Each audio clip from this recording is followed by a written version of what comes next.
Welcome to the Counselor's Office Scholars. I'm Mr. Gaming Counselor, and I am releasing you some bonus videos for the weekend. Usually I don't do videos like pre-planned, just if I have them, I'll put them out.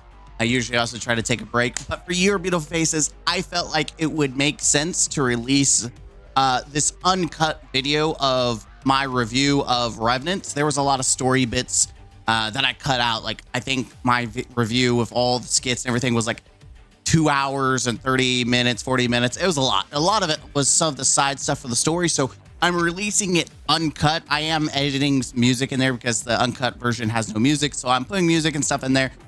Just so if you want to see what you missed out, or maybe you don't want to watch an entire hour, 30 minutes, and you just want the story bits, here you go. Here's all the cuts. I'm sure you'll probably notice why some things are cut out, because was it actually like that important to the main review? No. There's very nitpicky stuff. But overall, I think for an extra bonus video for your faces, you'll enjoy it. Please check out the full review if you can. Take a break, watch it in bunches. I went and spent a lot of time. Again, I know people are going to talk about the mic.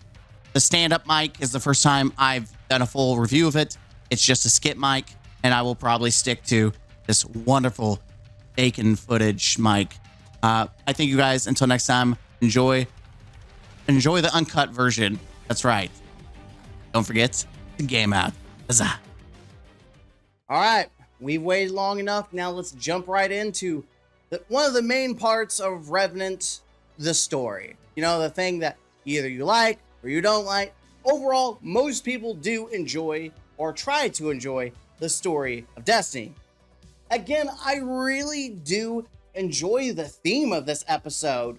Maybe it's just for the fact that this story leans heavily on the nostalgia bait that is the Forsaken expansion. You know, that really good expansion you probably hear about if you're a new player, but you can't actually enjoy it because it's not even in the game. But yes, this episode leans heavily on those characters and those plot points. It's really unfortunate you have to watch like a 3-hour My Name's Bye video to understand what the fuck is going on. All right, time gating. That's right. Let's just talk about it. Now, I know you're probably confused. I thought we were talking about story. Why are we talking about time gating now?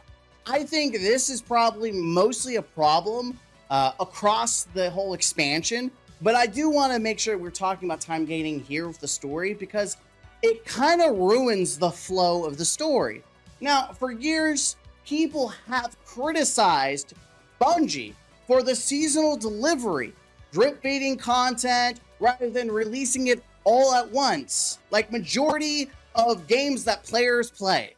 Like, seriously, majority of the Destiny 2 community wants all the content unlocked. They don't want to be fed like a baby.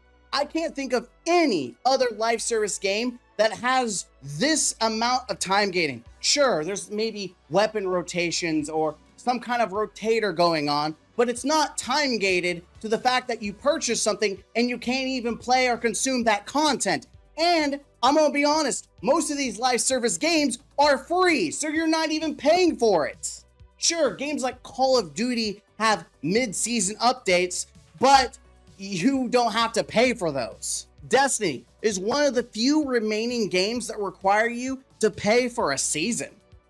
Now, I do think even if it was free, people would still criticize the formula of time dripping, but at least you didn't have to wait 15 weeks to finally access the product you fucking paid for. That's right, it takes 15 weeks with episodes to get full access of what you paid for, to get the full access of what the season has to offer.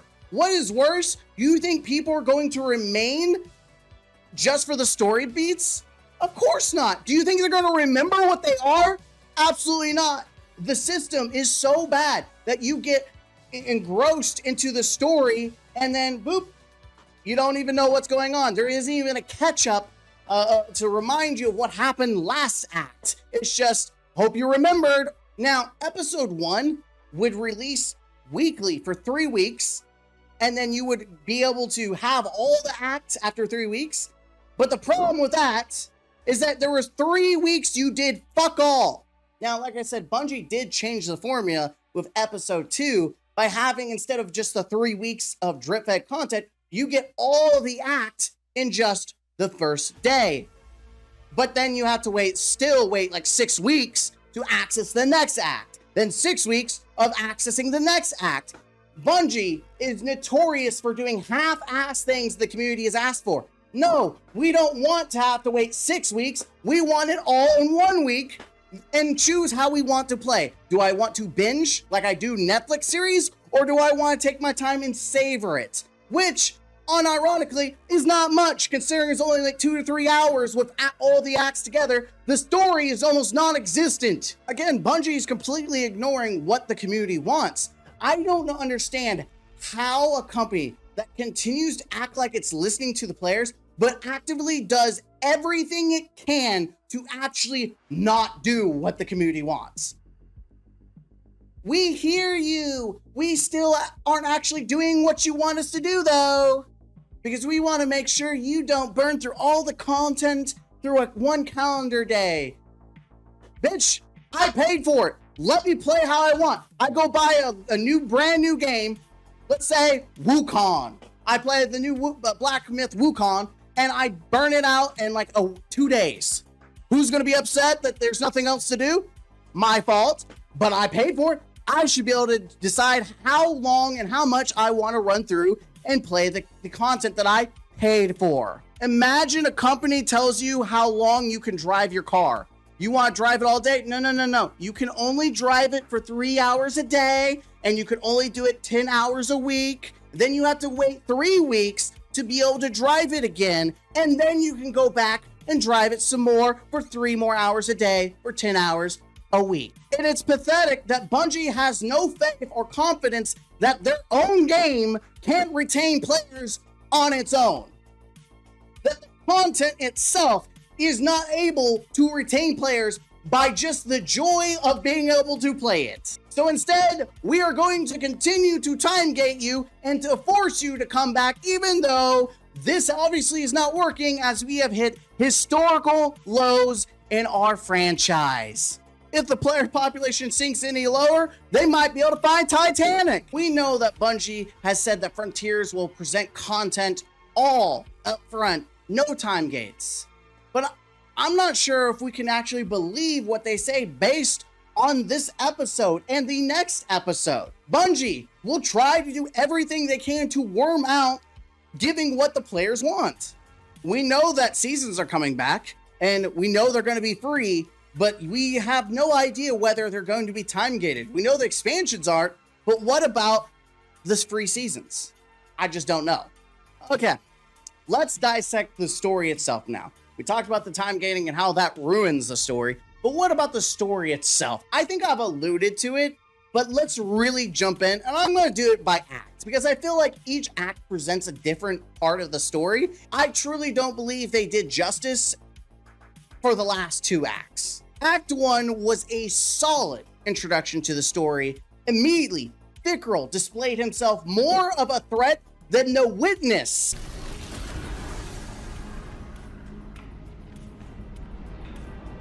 That's not good. What the heck did I just watch? Yo, what are the... Bro, the bots! No! Rest in peace, Bob! Wait, how is she still normal? Wait, the helm's being destroyed? I have so many issues with this. Of the final shape ever did. Thickrell brought down an entire ship. Meanwhile, the Witness decided to fondle it instead.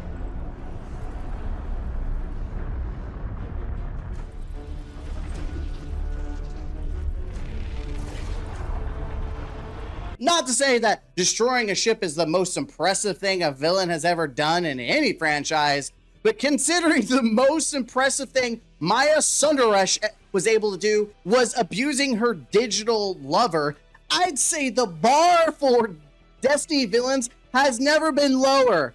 I mean, Thickrell has never been the most standout villain, but at least he was a side villain that was involved with Aldrin, you know, and it involved him getting led astray by Riven, which Riven was then taken by Oryx before that, and then Savathun took control.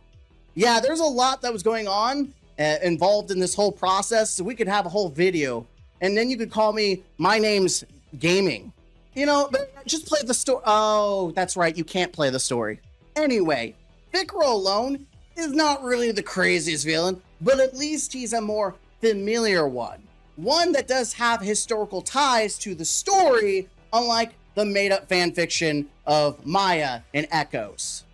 But also, Aramis is in the story, and it starts with her turning herself over to Crow because Fickrell is taking over the Fallen, and suddenly Aramis, a big baddie who has the power of stasis, joins the witness and whatnot after she got melted from her ice popsicle, and decides to turn herself into the Vanguard because Fickrell go boom against her, I guess. She's scared. Very terrified. Many scares. Okay, as much as I hate Aramis, she turned herself in because she was afraid that her people, just like how Mithrax wanted us to help him and the House of Light, is because Aramis people was in danger. They were literally being killed and turned into scorn. So there is some reason. I just like to make fun of it because Aramis just dropped off the face of the earth. I don't even think she was in the final shape. We had an entire year after the Season of Defiance. She's there and then she's gone. And then suddenly, hey, she's now a key figure in the story. We're gonna put her and solve her situation in a total of 9 weeks. Vetrix, finally after years since the release of Beyond Light, I guess he was AFK at the key, he logged out. He decided to come back in just to see what was going on, just like the rest of people in Destiny do. And Mithrax, who has been a part of the story for quite some time, like I said, all the way back since Season of the Splicer, starts showing signs of Nezarec taking over with the curse. Act 1 ends with us visiting the vaulted Tangleshore Gambit map as the final mission. Don't worry, you can enjoy the Sunset map in the Salvation Onslaught mode. You just can't do it in Gambit, nor the Tangleshore PvP map. That's not coming back either. They're still vaulted for some odd reason. Even though it would have made sense to come back with this season and give some grace to the people that like Gambit and PvP, and it would have fit the story lore and whatnot. Yeah, Bungie kind of dropped the ball on that. Granted, it would only be one dude in Gambit enjoying the map, and then the 3 dudes who aren't hacking would actually maybe possibly enjoy the PvP map. The mission itself was not really the most impressive thing we've ever seen, mostly because it's reusing assets from the Onslaught Salvation, but at least it was an actual mission.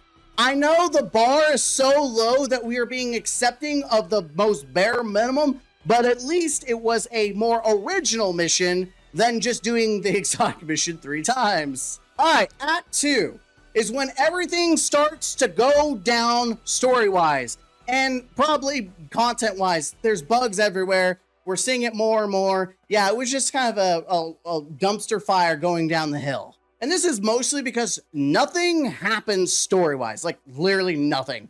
Nothing actually happens. I wish I was kidding. The entire episode was about Fickrell searching the prison of elders for the corpse of Skolas, or Skolass, the former Kell of House of Salvation and the self-proclaimed Kell of Kells.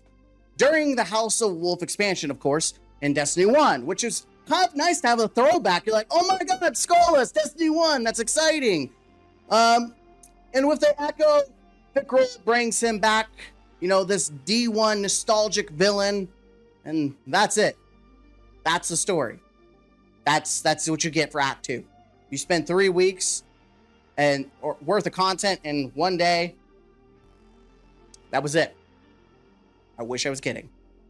That, and for some reason we decided to bust Aramis out of prison. Like, it was a whole little mini mission that we did. Like, oh, we gotta quickly get her out. We gotta bust her out. We did the most unimpressive prison break, even though there was no one guarding her. There was no actual threat, and we could have literally just shot the wall and let her free. But that's it. That's the entire plot. Act 2 is Skullus. We did get one of the best cutscenes I think I have ever seen in seasonal content. And again, that's because it was leaning on nostalgia.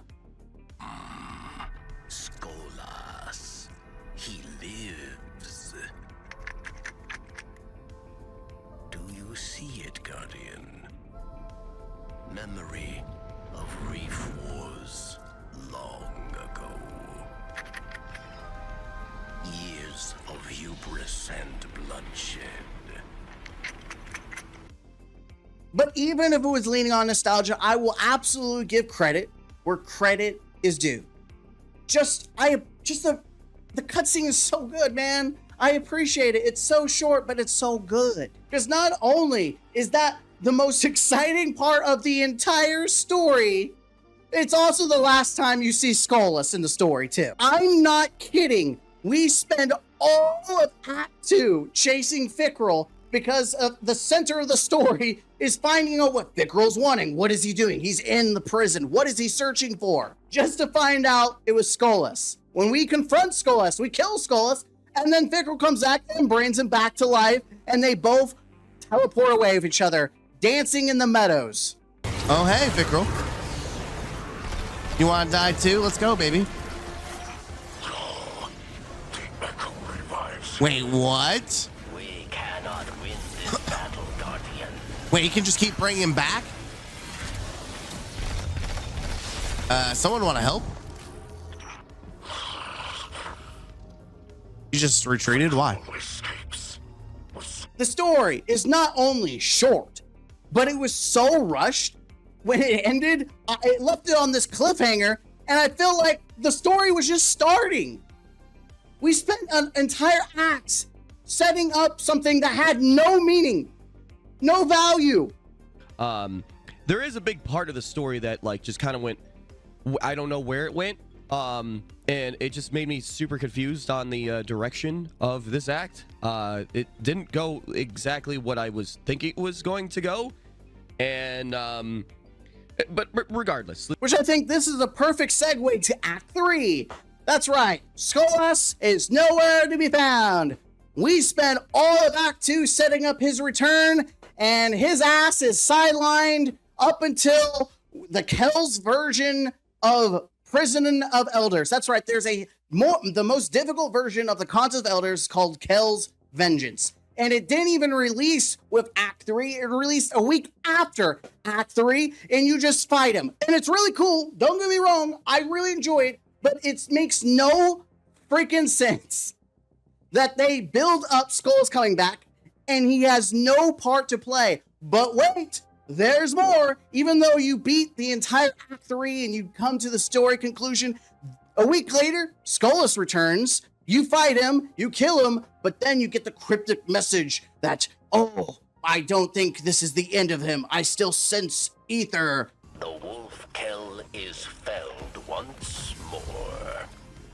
Yet, Varix worries. Skolas does not go quietly. Varix will study these biosigns, Guardian. Perhaps it is nothing. Or something along those lines, just addressing the fact that, hey, Skullus may not actually be dead. We might see his ass turn into Tannix. If that isn't the perfect example of nostalgia bait, I don't know what is. Now, we also know that Fickrel brought back the Barons because we fought them throughout the Contest of Elders as we were chasing Fickrel. We encountered several of them, so it wasn't like this massive reveal, like this big, massive plot point that Skullus was. Skullus was the only plot in Act 2, and in Act 3, nothing. He has no part to play in the main story at all. It makes no sense that you would have such a build-up in Act 2 just to not even utilize it. It feels like Act 2, they were really going for this massive showdown with like all the two villains and all these other antagonists, even Aramis, who's kind of like a frenemy. Like and Nezarec with a curse creeping up. Like, there were all these different plot points going on, and it felt like Bungie was reaching for this badass storyline, and then somewhere down the line, management was like, you know what? Sorry, that's over delivery. We don't do that here. I'm sorry, I had to put that in there somewhere in this review. But it really does. It feels like that was what was going on. Someone had a vision. I can almost see the vision. It would have been a badass experience. In fact, it would have made sense to be a fucking expansion. Which also, talking about Skolas and the Barons, apparently corpses are just stored everywhere in the Destiny universe where everyone has access to it. Like, what is it with Bungie and dead character bodies still lingering around and surviving? Like, does no one fucking bury people in this game? Like, we know Aldrin's dead body wasn't buried. He came back as a guardian. Saint 14, his body preserved by the Vex. And then we go back in time to save him so he doesn't die. We kill Oryx, and then his body floats all the way to the bottom of the deep, Ghost of the Deep dungeon, and is still there. Maya Sundaresh dies, but somehow still exists in the Vex network and becomes the conductor thanks to the power of the Echo.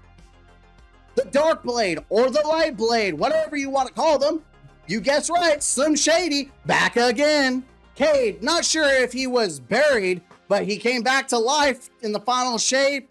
Nezarec died, but his body parts spread, and this bastard just won't die, apparently, in the form of his Nezarec Dark and Light form in the Lightfall, and then now in the curse that is in Mithrax. Marasov,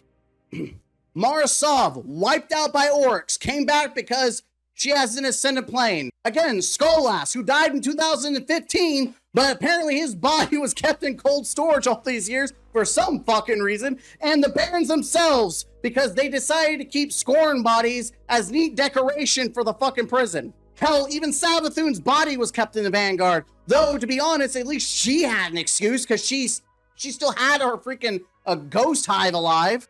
Poor Amanda Holiday. Probably the only person to be killed in the game, buried, and forgotten and never reused. Alright, but in all seriousness, Act 3. Let's talk about it. Act 3 had the impossible, and I mean impossible task of wrapping up an entire episode, which episodes are meant to be the wrap-up of lingering stories from the Light and Dark saga. This is supposed to be the conclusion of those stories, and put a neat little bow on it. Now, episode 1 ended with Maya floating down a river of cum with the Echo. Funny enough, we didn't secure her body, like everyone else, apparently. Nor do we get the Echo. Biggest threat in the story, and we let her go have a nice little trip going down the river. Perhaps, in time, you will see.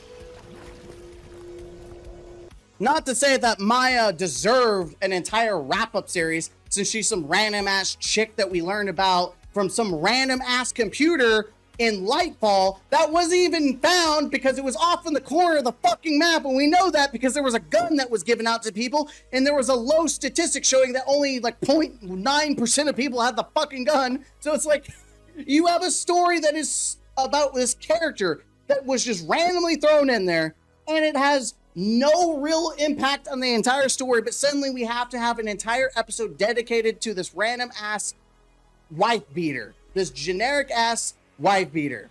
And that's what it was. Fan fiction about a wife beater.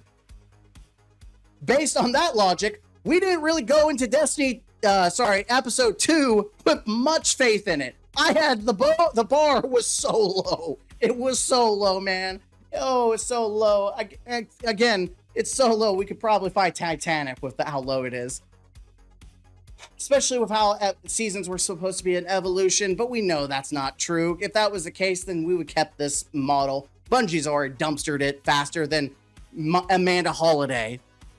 Instead of trying to build and flesh out a core story beat in Act 2, Bungie decided to shove everything important into singular acts. The core points were, and I'll list them for you, the redemption arc of Varix, the redemption arc and conclusion of Aramis, the conclusion of the Fickrel of Crow story from Forsaken, the conclusion of Nezarec's curse, and the conclusion overall of the Kel's legacy story that's dated all the way back since the House of Wolves with Skullglass being introduced.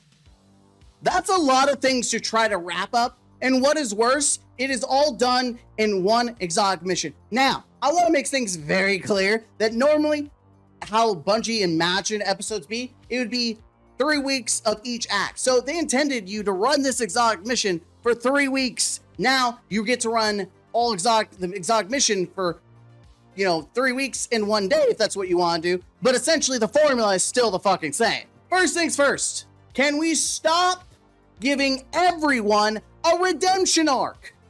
Everyone? Seriously?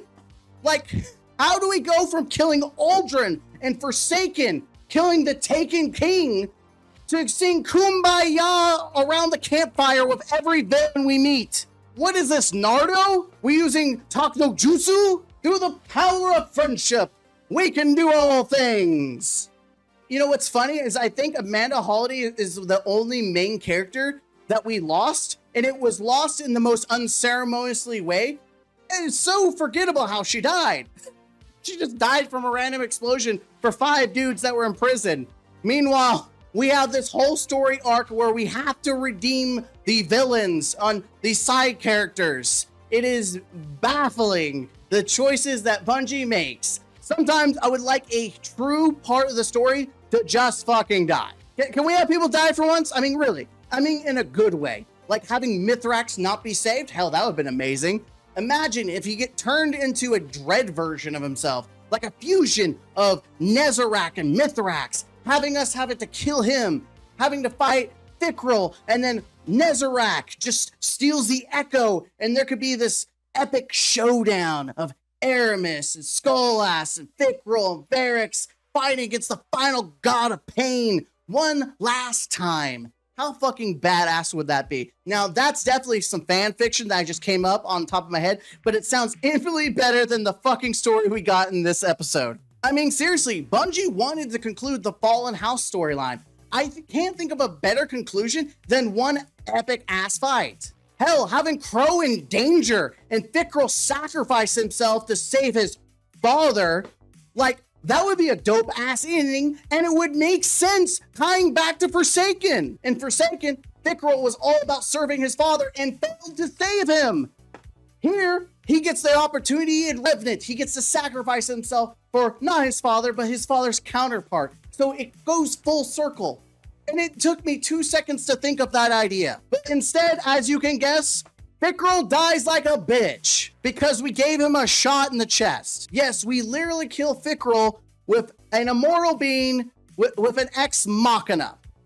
But before we get there, let's roll things back in the story, shall we? Act 3 concluded by doing the exotic mission Kel's Fall. Not only is there no actual real final mission, you do the exotic mission 3 times for the story alone. 3 times. It wasn't acceptable in episode 1. It wasn't acceptable in Season of the Wish. Stop the lazy and shitty execution of making exotic missions the delivery method of your fucking story. It's the same mission over and over and over again. The only thing that changes is the final boss and the dialogue. It's so cheap and such a cop-out. Talking about cop-outs, you guys miss Forsaken, right? Guess what? All that content that Bungie took away that you've been wanting for years, that you paid for, or maybe you've never experienced it and you've been hearing people talk about how good it is and you've been dying to try it? Well, guess what? We'll give you Forsaken at home instead. That's right. We heard you. We heard you wanted Forsaken, so we give you literally Forsaken at home. Literally, Kel's Fall is Forsaken nostalgia bait with nothing more than the Barons and Thickrel and the Tangled Shore with throwbacks to the Dreaming City. Listen, I'm not giving Bungie praise for using nostalgia anymore. It just reminds me of the story and content we loved that is still removed from the game. An exotic mission isn't going to replace that and act like that doesn't exist. So how do we wrap it all up? Ex Machina. That's right. Every shitty story that I know, the way they solve the main problem is an Ex Machina. Every low ranked video game, every low ranked, movie, Ex Machina. That is it. That is how you kill your game. That's how you kill your story, is inserting a shitty Ex Machina. Not even a good one. Like, if it was like, oh, we got superpowers and we're super strong and we're One Punch Man and pow, right in a kisser and they're dead, that would have been at least epic to see. But no, we gave Fickrel a COVID shot. This act might as well be called Ex Machina the season, as everything is solved by a random apothecary. An apothecary that we know nothing about until acts like what, 2, 3, and you barely have interactions with her. Just so happens she knows the way to stop Varix from regenerating. Oh, the Varix story? Yeah, he gets some dialogue in the exotic mission that leads to his redemption arc in one of the runs, and that's it. That's all. The only thing you get from Varix is just some random ass dialogue that's supposed to wrap up his storyline. Yay! Mithrax becomes the Kell of Kells.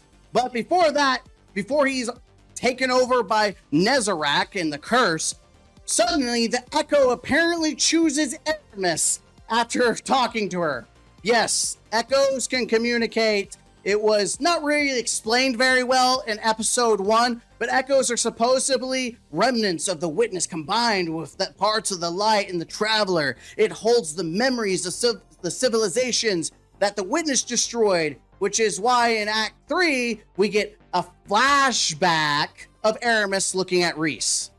By the way, it feels like it should have been an actual really cool flashback cutscene, but Bungie, I guess, didn't have any idea how to actually portray Reese and didn't know how to actually make the cutscene work. So Aramis obtains the Echo, and we see Reese and like a holo projector, because we know you love holo projectors. So Aramis gets the Echo and suddenly ass blasts Nezarec out of Mithrax with Paracausal lights.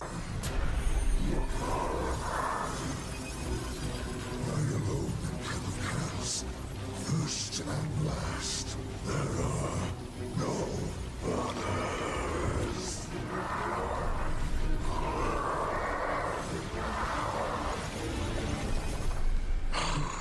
How did she know how to freaking do this?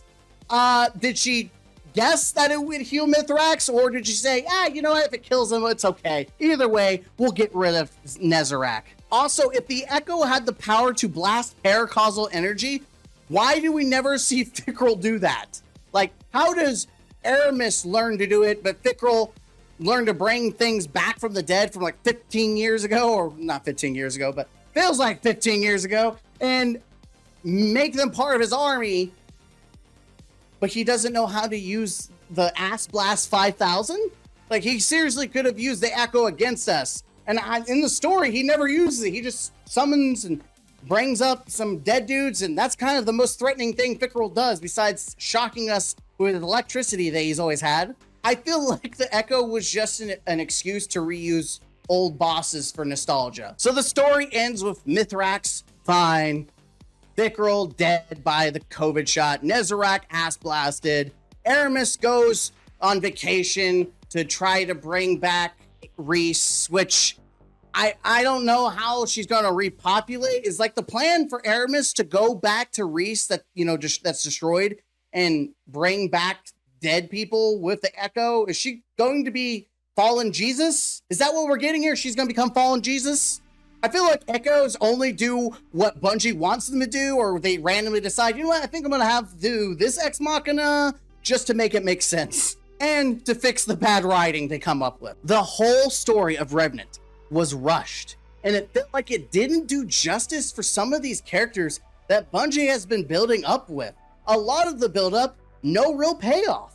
Even Aramis, whether you love her or you hate her, she had so much build-up as a villain, and she felt the most rushed, especially into a redemption arc that I don't think she deserved. Sure, in Season of Defiance, Aramis has these girl talks with Ido, but we go from that to a year off, and suddenly, you know what?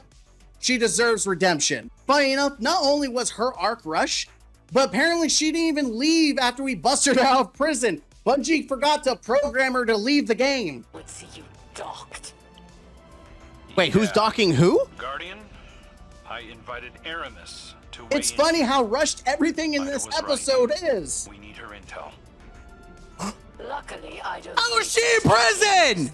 I think the story with Nezarec and the curse was also rushed. It felt like you could have removed Mithrax and nothing would have actually changed in the overall story. It really was only Ido that mattered, and then maybe even Aramis just for the Ex Machina to exist.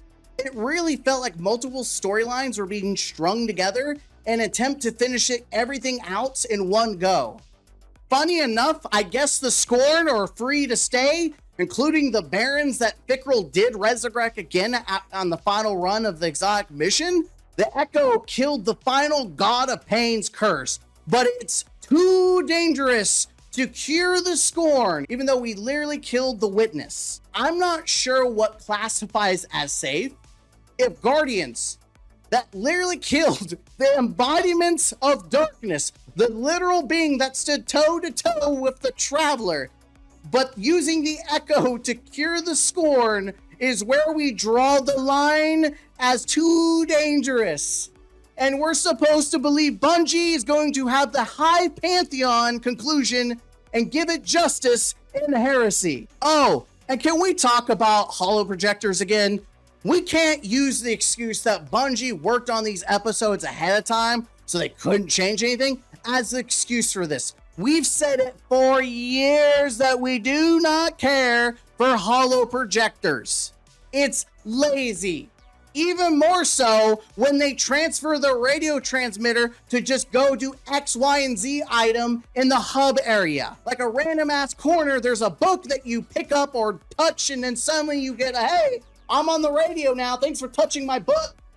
Seen some comments online and some notable conversations about, you know, go talk to Vendor X, head over to the holodeck and say hello to this other person, go back to Vendor X and shake their hand one more time. Can you tell us a little bit about that structure, what you guys are planning on? Yeah, it drives us bonkers too. Yeah. No, we believe that everything should be questioned, right? Like we should be questioning that structure, and we should be reinvestigating it. And starting with Revenant, and especially when we get to Apollo, we're going to be deliberately shaking it up. Welcome to my most lucrative customer. I hear your Scorn hunt hit a dead end, so to speak. That might be a problem I can solve. It's us bonkers too. Yeah. It's glaringly lazy here. There will be moments you're talking to a character on a holo projector who is 2 feet away from you, and you go back and forth, back and forth.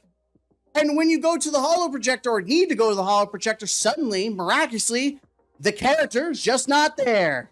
It's very obvious that Bungie did cut some of the work and the fluff that normally you would have to do during the transitions, which makes the transitions janky, which tells me one of two things.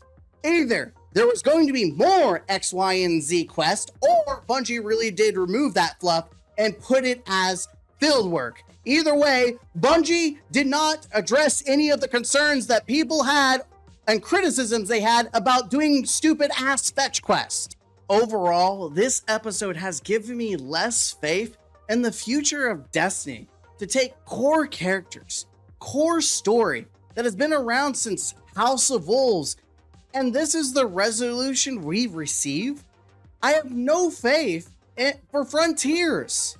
How can the content meant to wrap up these core stories of light and dark characters that we've loved or hated, how could the content that's meant to wrap up the stories are the ones that rush through them the most? A total of 6 weeks between Act 2 and Act 3 that we could have used to flesh out the story. 6 weeks of nothing that could have done justice to these characters and to these stories. Imagine we spend 1 week worth of content talking about one specific character. We could have had such a great conclusion.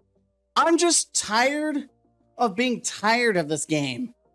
And it's not even the game anymore. It's Bungie. The car is good. The driver is ass. There's a reason why the mobile version of Destiny was receiving more hype and attention than the actual episodes were. I think Revenant was a colossal failure because Bungie refused to fully remove time gating. No other game does this to the extent that Bungie does. They removed crafting when the loot itself was mid and not even worth the RNG chase, rushing core story beats and wasting years of buildup, not doing justice for these characters, and leaning on nostalgia instead of creating a product that has soul and passion in it that automatically pulls players into it naturally. But the over-reliance and nostalgia is not working anymore. Continued neglect of other core aspects of the game. A great example is PvP, being infested with cheaters, and the biggest part is taking the time to actually make sure the episodes are actually functional. But instead, it's littered with bugs and error codes, the most the game has ever seen. I think any more guitars, and we might end up playing Guitar Hero instead. Listen, it's obvious people are giving up on Destiny and have walked away. Meanwhile, there is a small group of people who are desperate to fight against any form of criticism against Bungie in this game, who are actively pushing people to play other games. Which, congratulations, you did your job, it's working. Meanwhile, you've got players like me who want to play, who try to play, but are not going to ignore the glaring problems we are facing. And we're going to voice those criticisms, those issues, because we want to see improvement. Crazy, right? We want a game we want to spend so much time into to succeed and improve. Who would have thought you would actually take time to criticize it? Oh my God. Overall, Bungie has the perfect opportunity to get a massive win with this episode. They had it, and they dropped the ball. They managed to literally drop the ball. Not only did they drop the ball, but they managed to do a worse job than Episode Echoes, which was deemed as the most hated episode or content cycle we've had. And for that reason, that's why Episode Revenant was a colossal failure. This has been a brutally honest review from Mr. Gaming Counselor. Again, this might be Titanic going down, but I'll be out there on the floaty documenting and giving my criticisms and analysis of the ship sinking as I watch as those desperately clinging to the ship for dear life, hoping that maybe the boat will keep rowing. But until then, while this game is sinking, I'll keep making content for you until the icy cold drifts us away. Until next time, don't forget to be the best version of yourself and game out. Huzzah. Oh man, this game actively gives me depression. I really am going to need a therapist after this game.